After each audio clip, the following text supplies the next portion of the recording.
So guys, if you saw the full-length video last week, you would have seen that I said that I was going to 3D print a new switch panel. Well, check it out. As you can see, I printed out an insert originally to put in and glue in. And, well, it worked fine, other than I screwed up the measurements on the top switches.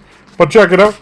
I realized why do that when I can just fully 3D print an entire panel. And it actually fits in properly. Anyways, guys, I love y'all. Y'all beautiful. Hope you had a great day. Okay, bye.